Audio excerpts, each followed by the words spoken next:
আপনি টাকা আয় করেন, কিন্তু মাস শেষে কিছুই থাকে না। আর একটা প্রশ্ন, গরিবরা কেন গরিব থাকে? এই দুইটা প্রশ্নের উত্তর একটাই, আর সেটা জানতে আপনার চিন্তা বদলে যাবে।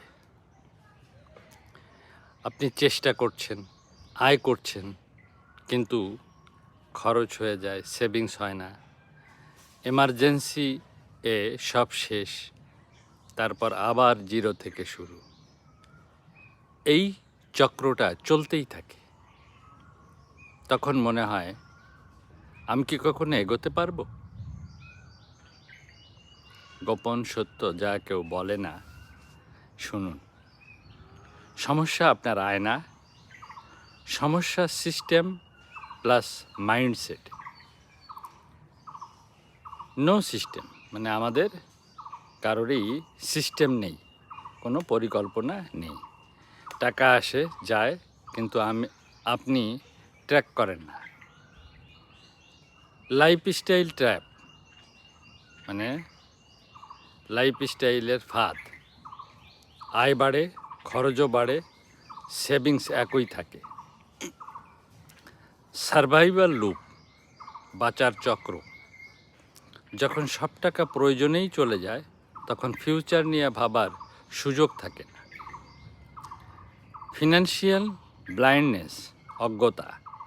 অনেকেই জানে না টাকা কীভাবে কাজ করায়। মানে টাকা না জমা আর গরিব থাকা একই চক্রের দুটি দিক।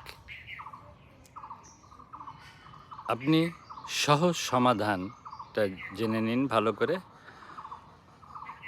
প্রথম নিয়ম করবেন, আর্ন, সেভ, স্পেন্ড।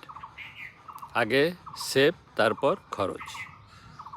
ছোট সেভিংস হ্যাবিট তৈরি করুন, 20 টাকা হলেও শুরু করুন। ইনকাম বাড়ানোর স্কিল শিখুন, শুধু সেভিংস না, আর্নিং বাড়ান। এক্সপেন্স ট্র্যাক করুন, কোথায় টাকা যাচ্ছে জানতে চেষ্টা নিন। মনে রাখবেন, গরিব থাকা শুরু হয় যখন আপনি কন্ট্রোল হারান, আর ধনী হওয়া শুরু হয় যখন আপনি ছোট ছোট কন্ট্রোল ফিরে পান। টাকা আপনাকে বদলাবে না, আপনি টাকার সাথে কিভাবে আচরণ করেন সেটাই আপনার ভবিষ্যৎ ঠিক করে দিবে। তো এই ছিল দরদিরা। ভালো লাগলে শেয়ার করে